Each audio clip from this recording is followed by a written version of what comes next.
আল্লাহ কোরআনের মধ্যে বলেছেন ইয়া আইয়ুহাল্লাযীনা আমানু আতিউল্লাহা ওয়া আতিউর রাসূল। রাসূলের আনুগত্য করতে হবে।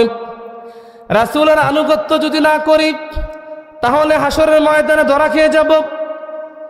জান্নাতে আমরা যেতে পারবো না। জান্নাতে যাওয়ার শর্তই হচ্ছে রাসূলের সুন্নত তরিকায় চলতে হবে।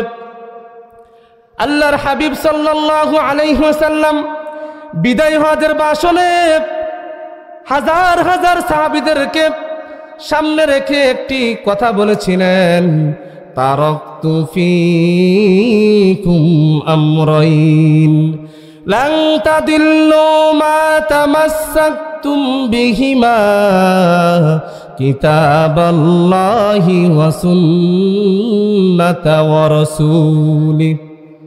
আল্লাহর হাবিব সাল্লাল্লাহু আলাইহি ওয়াসাল্লাম বিদায় হজের ভাষণে বলেছিলেন, ও আমার সাহাবীরা, তোমরা একটি কথা স্পষ্ট শুনে রাখো, আমি রাসূল হয়তো বেশি দিন দুনিয়াতে থাকবো না, আমি নবী হয়তো বেশি দিন দুনিয়াতে বাঁচবো না, কিন্তু আমি নবী ইন্তেকালের পরে তোমরা যদি দুইটা জিনিস আঁকড়ে ধরে রাখতে পারো তাহলে তোমরা দুনিয়াও সফল কাম হবে, আখিরাতও সফল কাম হবে। ঠিক কিনা?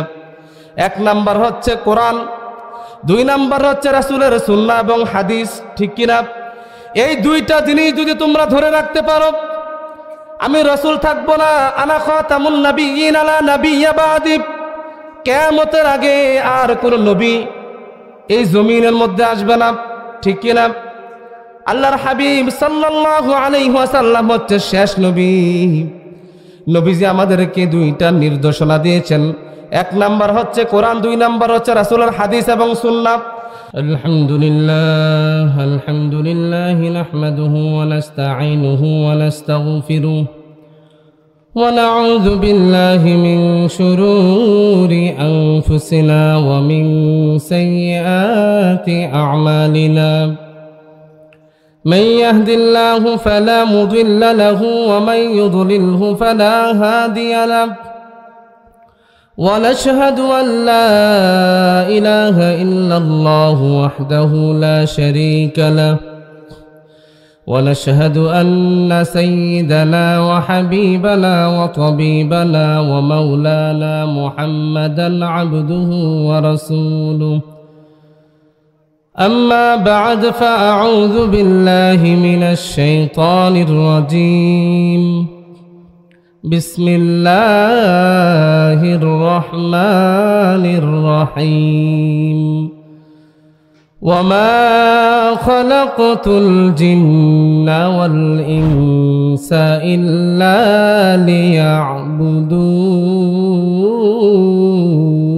ليعبدون. قال رسول الله صلى الله عليه وسلم إن الجنة حرمت على الأنبياء حتى تدخلها وحرمت على الأمم حتى تدخلها أمتي. إن الله وملائكته يصلون على النبي يا أيها الذين آمنوا صلوا عليه وسلموا تسليما. সবাই দুরূদ ইব্রাহিম পড়ি। اللهم صل على محمد وعلى آل محمد كما صليت على إبراهيم وعلى آل إبراهيم إنك حميد مجيد. اللهم بارك على محمد وعلى آل محمد كما باركت على إبراهيم وعلى آل إبراهيم إنك حميد مجيد. الحمد لله. আসাদনগর দারুল কুরআন বেগম রোকিয়া মহিলা মাদ্রাসার বাৎসরিক মাহফিলে আল্লাহ পাক আসার বসার কিছু কথা বলার শোনার তৌফিক দিয়েছেন। সকলে বলি আলহামদুলিল্লাহ। রব্বানা লাকাল হামদ। আল্লাহ তাআলা যে আমাদেরকে কিসের জন্য সৃষ্টি করেছেন, আল্লাহ তাআলার একটা উদ্দেশ্য আছে না নাই? দুনিয়ার কোনো কাজ করতে যেরকম ভাবে আমরা একটা উদ্দেশ্য নিয়ে করি, আল্লাহ তাআলা বান্দা বান্দিকে বানিয়েছেন একটা উদ্দেশ্য নিয়ে। সে উদ্দেশ্যটা কি? ওয়ামা খালাকতুল জিন্না ওয়াল ইনসা ইল্লা লিয়াবুদুন। আল্লাহ রাব্বুল আলামিন আমাদেরকে বানিয়েছেন আল্লাহর গোলামি করার জন্য, ঠিক কিনা? আল্লাহ রাব্বুল আলামিন আমাদেরকে বানিয়েছেন আল্লাহ পাকের গোলামি করার জন্য, এবং জিন জাতিকে সৃষ্টি করেছেন আমাদের আল্লাহ পাকের গোলামি করার জন্য। আল্লাহ রাব্বুল আলামিন আমাদেরকে যে আল্লাহ পাকের গোলামি করার জন্য বানিয়েছেন, আমরা কতটুকু আল্লাহর গোলামি করি? দুনিয়ার মধ্যে গুনাহ করতে করতে জীবন শেষ করে ফেলতেছি। 5 ওয়াক্ত নামাজ মনে চাই তো পড়ি, না হয়তো না, মন চাই জিন্দেগি আমরা করতেছি। আল্লাহর গোলামি সঠিকভাবে আমরা আদায় করি না। আল্লাহর গোলামি আমরা সঠিকভাবে আদায় করতে চাই না, অথচ আল্লাহ তাআলা আমাদেরকে সৃষ্টি করেছেন আল্লাহর গোলামি করার জন্য। মুসলমানদের জন্য, ইমানদারদের জন্য এমন কোনো কাজ নাই, এমন কোনো জিনিস নাই যেটি আল্লাহ তাআলার গোলামি হয় না। আপনি বাথরুমে যাবেন, এটাও আল্লাহ তাআলার গোলামি, এখানেও সওয়াব আছে না নাই? যদি রাসূলের সুন্নত তরিকায় আপনি বাথরুমে প্রবেশ করেন, আপনি বাথরুমে যতক্ষণ থাকবেন এতক্ষণ আপনার সওয়াব হবে কি হবে না? কিন্তু একটা শর্ত আছে, শর্তটা হচ্ছে প্রত্যেকটি কাজের মধ্যে আল্লাহর রাসূলের তরিকা থাকতে হবে, ঠিক কি না? রাসূলের তরিকা ছাড়া, রাসূলের সুন্নাহ ছাড়া আপনি যতই কাজ করেন আল্লাহর কাছে কোনো দাম থাকবে না। নামাজ যদি সারা রাত্র দাঁড়িয়ে আপনি নামাজ পড়েন, সারা রাত্র বসে যদি আল্লাহর জিকির করেন, কিন্তু জিকিরটা, নামাজটা যদি আল্লাহ রাসূলের দেখানো তরিকা অনুযায়ী না হয়, তাহলে এই ইবাদত আল্লাহর কাছে কবুল হবে না। আল্লাহর কাছে কবুল হওয়ার জন্য শর্ত হচ্ছে রাসূলের তরিকা, ঠিক কিনা? একটা ব্যক্তি সারা রাত্র দাঁড়িয়ে নামাজ পড়ল, কিন্তু রাসূলের তরিকা ছাড়া। আরেকটা ব্যক্তি মাত্র 2 রাকাত নামাজ পড়ল রাসূলের তরিকা দিয়ে। আপনাদেরকে বলতেছি, আপনারা উত্তর দেন, যে ব্যক্তি রাসূলের তরিকা দিয়ে 2 রাকাত নামাজ পড়লো, তার নামাজটা আল্লাহর কাছে দাম, নাকি যে সারা রাত্র দাঁড়ায়া রাসূলের তরিকা ছাড়া নামাজ পড়ছে তার নামাজের দাম? কার দাম বেশি? তরিকা অনুযায়ী, ঠিক কিনা? রাসূলের তরিকা ছাড়া যতই ইবাদত করেন, যতই আমল করেন, আল্লাহ কবুল করবে না।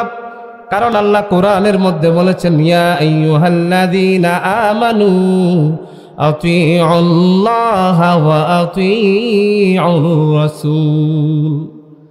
রাসূলের আনুগত্য করতে হবে। রাসূলের আনুগত্য যদি না করি, তাহলে হাসরের ময়দানে ধরা খেয়ে যাব, জান্নাতে আমরা যেতে পারবো না। জান্নাতে যাওয়ার শর্তই হচ্ছে রাসূলের সুন্নত তরিকায় চলতে হবে। আল্লাহর হাবিব সাল্লাল্লাহু আলাইহি ওয়াসাল্লাম বিদায় হজের ভাষণে হাজার হাজার সাহাবীদেরকে সামনে রেখে একটি কথা বলেছিলেন, তারাকতু ফীকুম আমরাইন লান তাদিল্লু মা তামাসসাকতুম বিহিমা কিতাবাল্লাহি ওয়া সুন্নাতা ওয়া রাসূলি। আল্লাহর হাবিব সাল্লাল্লাহু আলাইহি ওয়াসাল্লাম বিদায় হজের ভাষণে বলেছিলেন, ও আমার সাহাবীরা, তোমরা একটি কথা স্পষ্ট শুনে রাখো, আমি রাসূল হয়তো বেশি দিন দুনিয়াতে থাকবো না, আমি নবী হয়তো বেশি দিন দুনিয়াতে বাঁচবো না, কিন্তু আমি নবী ইন্তেকালের পরে তোমরা যদি 2টা জিনিস আঁকড়ে ধরে রাখতে পারো, তাহলে তোমরা দুনিয়াও সফল কাম হবে, আখিরাতও সফল কাম হবে, ঠিক কিনা? 1 নাম্বার হচ্ছে কোরআন, 2 নাম্বার হচ্ছে রাসূলের সুন্নাহ এবং হাদিস, ঠিক কিনা? এই 2টা জিনিস যদি তোমরা ধরে রাখতে পারো, আমি রাসূল থাকবো না, আনা খাতামুন নাবিয়্যিন আলা নাবিয়্যা বাদি, কিয়ামতের আগে আর কোন নবী এই জমিনের মধ্যে আসবে না, ঠিক কিনা? আল্লাহর হাবিব সাল্লাল্লাহু আলাইহি ওয়াসাল্লাম হচ্ছে শেষ নবী। নবীজি আমাদেরকে দুইটা নির্দেশনা দিয়েছেন। এক নাম্বার হচ্ছে কোরআন, দুই নাম্বার হচ্ছে রাসূলের হাদিস এবং সুন্নাহ।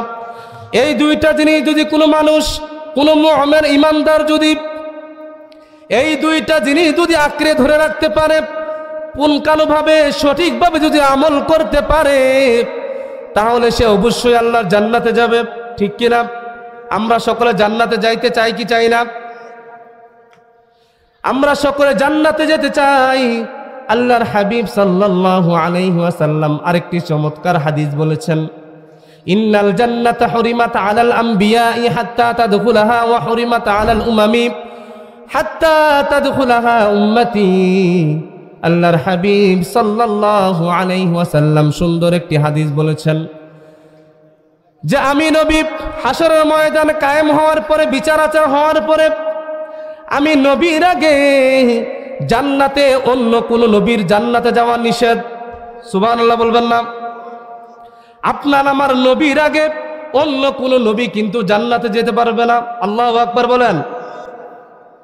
কি নবী পাইছি ভাই, কি নবী পাইছি। আপনার আমার নবী জান্নাতে ঢোকার আগে যতই নবী যাক, মুসা কালিমুল্লাহ যদি যায়, যদি গিয়ে বলে জান্নাতের ফেরেশতা বলবে আপনার নাম কি, বলবে আমি মুসা কালিমুল্লাহ। জান্নাতের ফেরেশতা বলবে আগে ঢোকার পারমিশন হচ্ছে মুহাম্মাদুর রাসূলুল্লাহ। মুহাম্মাদুর রাসূলুল্লাহ যদি আগে না ঢোকে আপনার ঢোকার অনুমতি নাই। আল্লাহু আকবার বলেন। যদি মুহাম্মাদুর রাসূলুল্লাহ আগে না ঢুকতে পারে আপনার ঢোকার কোনো পারমিশন নাই। ইব্রাহিম নবীও যদি জান্নাতের গেটের মধ্যে দাঁড়ায় যদি বলে আমি ইব্রাহিম, ইব্রাহিম খলিলুল্লাহ, জান্নাতের ফেরেশতা একই কথা বলবে, জান্নাতের ফেরেশতা একই কথা বলবে যে আপনারও মুহাম্মাদুর রাসূলুল্লাহর আগে ঢোকার কোনো পারমিশন নাই। আল্লাহু আকবার। এই জন্য আমার বাবারা, আল্লাহর নবীর দাম আছে না নাই? আপনার আমার নবীর দাম আছে না নাই? আল্লাহর হাবিব সাল্লাল্লাহু আলাইহি ওয়াসাল্লাম এটাই বলেছেন, আমি নবীর আগে যেরকম ভাবে অন্য কোন নবীর জান্নাতে যাওয়া যেমন ভাবে নিষিদ্ধ, ঠিক তেমনি ভাবে আমার উম্মত জান্নাতে যাওয়ার আগে অন্য কোন নবীর উম্মত জান্নাতে যাওয়া নিষিদ্ধ। সুবহানাল্লাহ। নবীজি বলতেছে আমি জান্নাতে যাওয়ার আগে যেরকম ভাবে কারো কোনো পারমিশন নাই, ঢোকার অনুমতি নাই, উম্মতের মধ্যেও ঠিক সেম অবস্থা।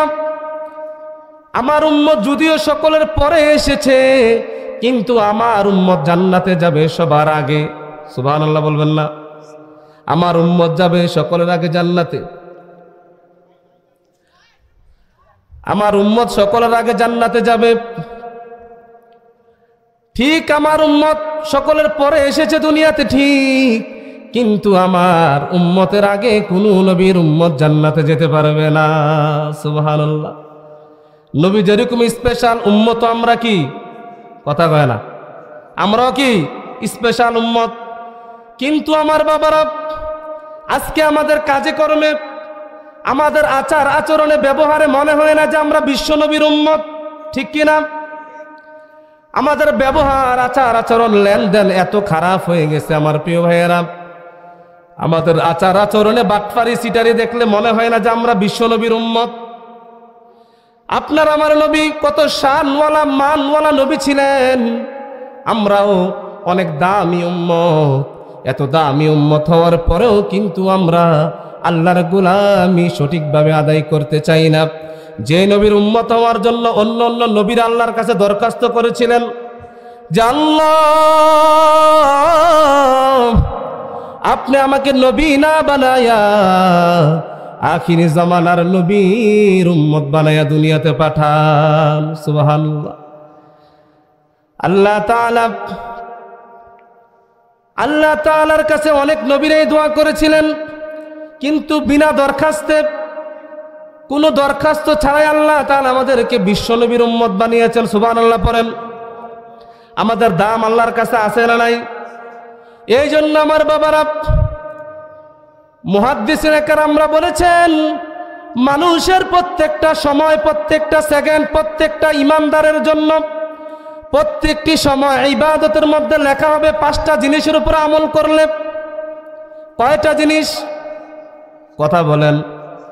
5টা জিনিসের উপরে যদি রুলস মোতাবেক যদি আমল করে, রুলস অনুযায়ী যদি আল্লাহর রাসূলের তরিকা অনুযায়ী জীবনটাকে যদি সাজায়, আল্লাহর হাবিব সাল্লাল্লাহু আলাইহি ওয়াসাল্লামের তরিকা অনুযায়ী জীবনটা যদি সাজায়, মুহাদ্দিসিনে কেরামরা বলেন একটা মানুষের প্রত্যেকটা সময়, প্রত্যেকটা সেকেন্ড, প্রত্যেকটা মিনিট ইবাদতের খাতায় লেখা হবে। সুবহানাল্লাহ। 1 নাম্বার হচ্ছে আকীদা। 1 নাম্বার কি? 1 নাম্বার হচ্ছে আকীদা। আপনার আকীদা যদি ঠিক না থাকে, আপনার ঈমান যদি ঠিক না থাকে, ইবাদত যতই করেন আল্লাহর দরবারে কোনো কাজে আসবে না। ঠিক কি না? আপনার নামাজও পড়েন, আবার মাজারও গিয়ে সেজদা দিয়ে লইয়া পড়েন, আছে না নাই? আমি মনে বানায় বানায় কইতেছি নাকি? আপনি আল্লাহরও সেজদা দেন, আবার মাজারে গিয়েও সেজদা দেন, আপনার দাম কিন্তু আল্লাহর কাছে নাই। কারণ আপনি আল্লাহকেও খুশি করেন, আবার শয়তানকেও খুশি করেন। ঠিক কিনা? খাজার নামে মাজার করে দেখায় যারা খাজার শান, দিনে করে ভণ্ডামি আর রাত্রে মারে গাজায় টান। ঠিক কিনা? আছে না নাই? কথা কান আমি বানাই কইতেছি। খাজার নামে মাজার করে দেখায় যারা খাজার শান, দিনে করে ভণ্ডামি আর রাত্রে মারে গাজায় টান, দিনে করে ভণ্ডামি আর রাত্রে মারে গাজায় টান। দাড়ি টুপি নাই কো তাহার, আসে শুধু চুল, সুন্নতের খবর নাই সে আশেকে রাসূল। ঠিক কিনা? আছে না নাই? দাড়ি টুপি নাই কো তাহার, আছে শুধু চুল, সুন্নতের খবর নাই সে আশেকে রাসূল। মাজারে সারা বেলা চলে ভাই নারীর মেলা। ঠিক কিনা? এত আস্তে কইলেন কে রে? মাজারে সারা বেলা চলে ভাই গাঞ্জার মেলা, আমল সব ধ্বংস হবে, থাকবে না তাদের ঈমান, দিনে করে ভণ্ডামি আর রাত্রে মারে কিসে টান। কথা কয় না কিসে টান? এগুলো না দেখিয়া কই না, না দেখিয়াও কই না, না বুঝাও কিন্তু কই না। মাজারে আজকে আল্লাহর ওলিদের নাম ভাঙায়া কত রকমের অনৈতিক কাজ করতেছে, কত রকমের হারাম কাজ করতেছে, অথচ কোনো আল্লাহর ওলি বলে যায় নাই যে আমি মরার পরে মাজার কইরা তোমরা নাচানাচি পারাপারি ধুপাধুপি কইর। কইছে নাকি? কিন্তু আমরা মন গড়াভাবে ইসলামটাকে বানিয়ে ফেলছি। নামাজ রোজার ধার ধারে না, পর্দা সে তো নাই, মুরিদেরা সেজদা করে ভণ্ড পীরের পায়। ঠিক কিনা? নামাজ রোজার ধার ধারে না, পর্দা সে তো নাই, মুরিদেরা সেজদা করে ভণ্ড পীরের পায়। মাজারে যাবে যারা তারা হবে সর্বহারা। ঠিক কিনা? মাজারে যাবে যারা তারা হবে সর্বহারা, আমল সব ধ্বংস হবে, থাকবে না তাদের ঈমান, দিনে করে ভণ্ডামি আর রাত্রে মারে গাজায় টান, দিনে করে ভণ্ডামি আর রাত্রে মারে গাজায় টান। খাজার নামে মাজার করে দেখাই যারা খাজার শান, দিনে করে ভণ্ডামি আর রাত্রে মারে কিসে টান। কথা কয় না? ল্যাংটা বাবার মতো কত ভণ্ড বাবা আছে, দুর্গন্ধে যায় না থাকা গেলে তাদের কাছে। ঠিক কিনা? ল্যাংটা বাবার মতো কত ভণ্ড বাবা আছে, দুর্গন্ধে যায় না থাকা গেলে তাদের কাছে। ল্যাংটার মুরিদ যারা তারা হবে সর্বহারা। ঠিক কিনা? ল্যাংটার মুরিদ যারা তারা হবে ঈমান হারা, আমল সব ধ্বংস হবে, থাকবে না তাদের ঈমান, দিনে করে ভণ্ডামি আর রাত্রে মারে গাজায় টান, দিনে করে ভণ্ডামি আর রাত্রে মারে কিসে টান। এগুলা ভাই নিজে দেখে বলতেস, আমি নিজে দেখে বলতেস। ছাত্র বয়সে গেছিলাম, এলাকার নাম কইতাম না, ছাত্র বয়সে গেছিলাম, কালেকশন করতাম। কি করতাম? কালেকশন করতাম। গিয়ে একবার গিয়ে দেখি এ ল্যাংড়া বাবার দেহা। কার দেহা?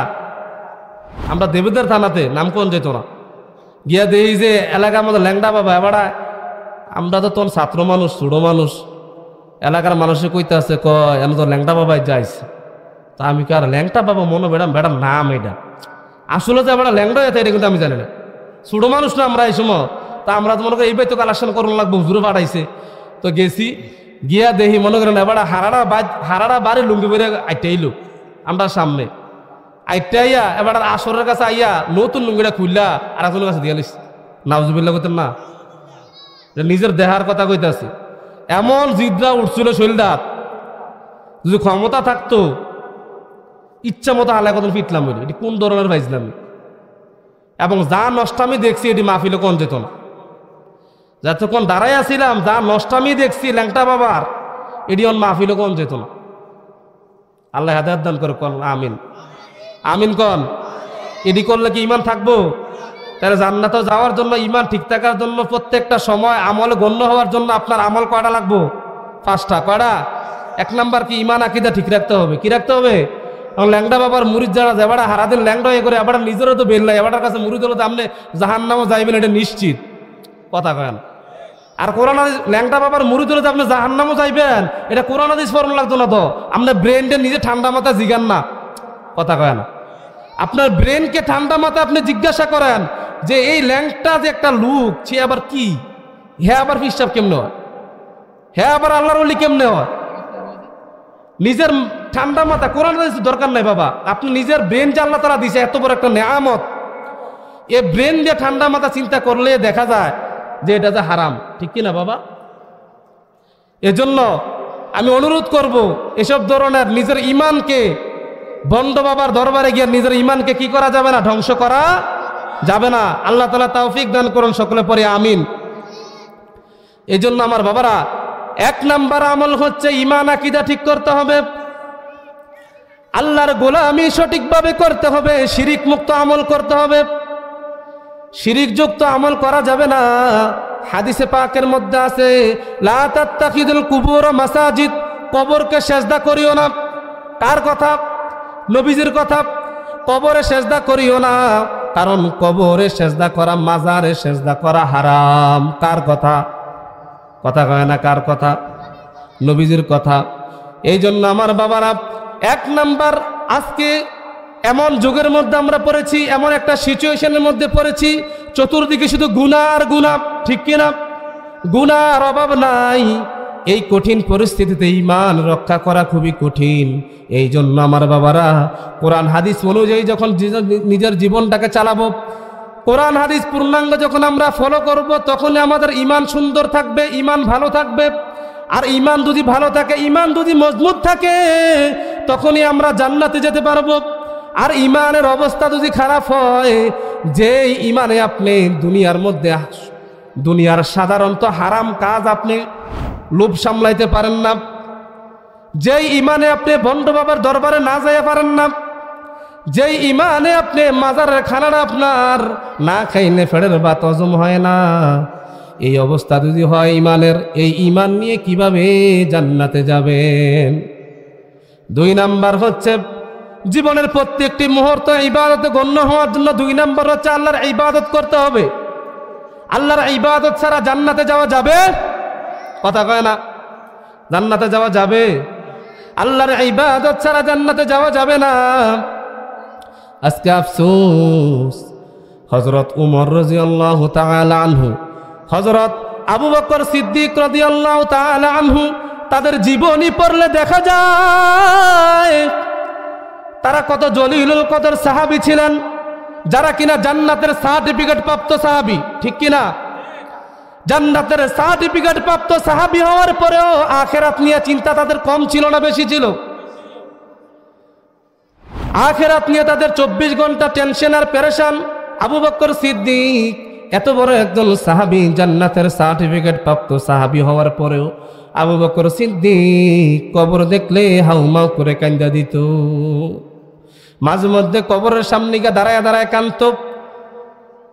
ওনার সারিকে দ্বারা অন্যান্য সাহাবীরা বলতো, ওগো খলিফাতুল মুসলিমিন আবু বকর, আপনি কেন রাত্রে, প্রায় সময় রাত্রে কবরের সামনে এসে আপনি কাঁদেন? আবু বকর সিদ্দিক রাদিয়াল্লাহু তাআলা আনহু বলতেন, যে আমার সাথী ভাইয়েরা তো মরে জান্নাতে গিয়েছে, তারা যে জান্নাতে সুখে শান্তিতে আছে এগুলো আমি টের পাই।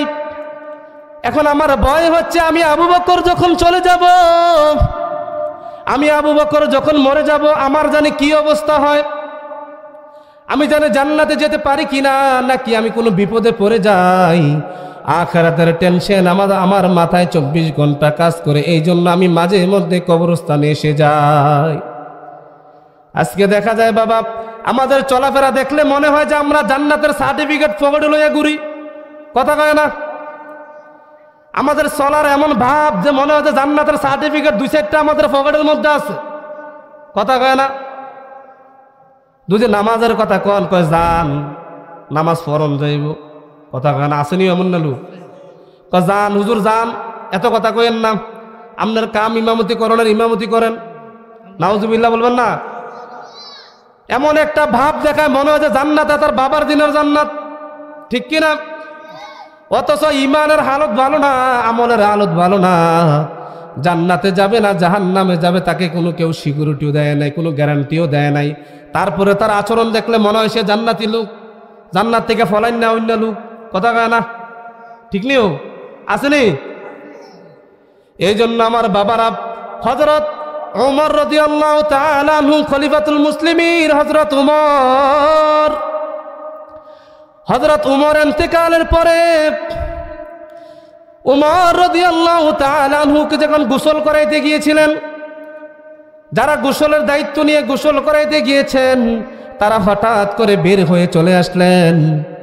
হঠাৎ করে চিৎকার দিয়ে বলতেছে, খলিফাতুল মুসলিমিন হযরত উমরের পিঠের মধ্যে এত দাগ কেন? দাগ যেই উমরের দিকে চোখ তুলে তাকানোর মতো কোনো মানুষ তখনকার সময় ছিল না, ঠিক কিনা? সাহাবীরা আশ্চর্য হয়ে গেলেন। খলিফাতুল মুসলিমিন হযরত উমরের চোখের দিকে তাকায়া কেউ কথা বলার মতো কোনো ক্ষমতা নাই। এত বড় একজন জলিলুল কদর সাহাবী, কিন্তু এই সাহাবী ইন্তেকালের পরে তার পিঠের মধ্যে দাগ কেন? যে উমরের চোখের সামনে, উমরের সামনে দাঁড়ায়া গলা ফুলাইয়া কথা বলার মতো সাহস কেউ ছিল না। যে উমরকে শয়তান ভয় পাইত, এত বড় একজন জলিলুল কদর সাহাবীর পিঠের মধ্যে দাগ কিভাবে আসলো? উমর রাদিয়াল্লাহু তাআলা আনহুর ফ্যামিলির মধ্যে যখন জিজ্ঞাসা করা হলো যে হযরত উমরের পিঠের মধ্যে আঘাত কিভাবে আসলো, হযরত উমরের ফ্যামিলি থেকে আওয়াজ আসছে, উমর রাদিয়াল্লাহু তাআলা আনহুর একটা জীবন ডায়েরি ছিল, ডায়েরি, যে ডায়েরির মধ্যে সারাদিনের হিসাব লিখতো, কয় ওয়াক্ত নফল নামাজ পড়েছে, কিভাবে আমল করতেছে, কোন আমলটা ছুটে গেল, সারাদিনের হিসাব যখন রাত্রে টান দিত, যদি দেখতো 2 রাকাত নফল ইবাদত কম হয়েছে, যদি ওনার কাছে মনে হইতো অন্যান্য দিনের থেকে আজকে ইবাদত কম হয়েছে, উমর রাদিয়াল্লাহু তাআলা আনহুকে আঘাত করার মতো কোনো সাহাবী ছিল না, কোনো মক্কা মদিনায় কোনো মানুষ ছিল না, কারণ উমর ছিল খুব সাহসী একজন সাহাবী, ঠিক কিনা? উমর রাদিয়াল্লাহু তাআলা আনহু আমলের ঘাটতি হইলে একটা চাবুক হাতে নিত, চাবুকটা হাতে নিয়ে নিজের শরীরে নিজে আঘাত করত, আল্লাহু আকবার, নিজে নিজে আঘাত করত আর বলতো, উমর তুই এত খারাপ হইলি কেন? তোর আমল আজকে কম হইল কেন? অন্য দিনের থেকে আজকে এত কম আমল হইল কেন? উমর তুমি ভালো হয়ে যাও। নিজেকে নিজে শাসন করত। যে কিনা জান্নাতের সার্টিফিকেট প্রাপ্ত সাহাবী, তার অবস্থা যদি এই হয়, আর আজকে আমাদের কতটুকু সচেতন থাকা দরকার। 60 বছর 70 বছর ধরে ইবাদত করতেছি, গুনাহ একটার পর একটা করতেছি, আমার ইবাদত হচ্ছে কিনা, আমার ভুল হচ্ছে কিনা, আমার এই গুনার জন্য আল্লাহর কাছে মাপ চাওয়া দরকার আছে না নাই, এই ব্যাপারে আমাদের কোনো টেনশন নাই, ঠিক কিনা? উমরের থেকে বেশি টেনশন আমাদের দরকার ছিল কি ছিল না? কথা কয় না, ঠিক ঠিক কিনা? উমরের থেকে বেশি টেনশন আমাদের ভিতরে থাকার দরকার আছে না নাই? উমরের থেকে বেশি টেনশন আমাদের ভিতরে থাকা দরকার। আমার বাবারা, আমি যে ইমান আমল ঠিক রেখে জীবনের প্রত্যেকটা সমাজে ইবাদত হবে, 1 নাম্বার কি বলেছিলাম? ইমান আকীদা। কি? ইমান আকীদা। 2 নাম্বার হচ্ছে ইবাদত, 3 নাম্বার হচ্ছে মুআমালা, 4 নাম্বার হচ্ছে মুআশারাত, 5 নম্বর হচ্ছে আখলাক। এই 5টা আমল যদি আপনি দুনিয়ার জমিনে সঠিকভাবে করেন তাহলে আপনার জীবনের প্রত্যেকটি সেকেন্ড আল্লাহ তাআলা সওয়াবের খাতা লিখে দেবেন। সুবহানাল্লাহ বলবেন না? এই 5টা আমল আমরা সঠিকভাবে করতে পারবো তো ইনশাআল্লাহ? লেনদেন, মুআমালাত, মুআশারাত, ইবাদত, ঈমান, আকীদা এগুলো যদি আমরা ঠিক রেখে নিজের জীবনটাকে সুন্দরভাবে পরিচালনা করি তাহলে আমাদের প্রত্যেকটা সেকেন্ড, প্রত্যেকটা মিনিট আল্লাহর দরবারে ইবাদত হিসাবে গণ্য হবে। আল্লাহ তাআলা আমাদের সকলকে জীবনের প্রত্যেকটা সেকেন্ড, প্রত্যেকটা মিনিট ইবাদতে কাটানোর তৌফিক দান করুন, সকলে পড়ি আমিন। এতক্ষণ পর্যন্ত যে কথাগুলো বলেছি সকলের আগে আল্লাহ তাআলা আমাকে আমল করার তৌফিক দান করুন। আপনারা যারা শ্রবণ করেছেন আপনাদেরকে আল্লাহ তাআলা আমল করার তৌফিক দান করুন, সকলে পড়ি আমিন। ওয়া আখিরু দাওয়ানা আলহামদুলিল্লাহি রাব্বিল আলামিন। আসসালামু আলাইকুম ওয়া রাহমাতুল্লাহ।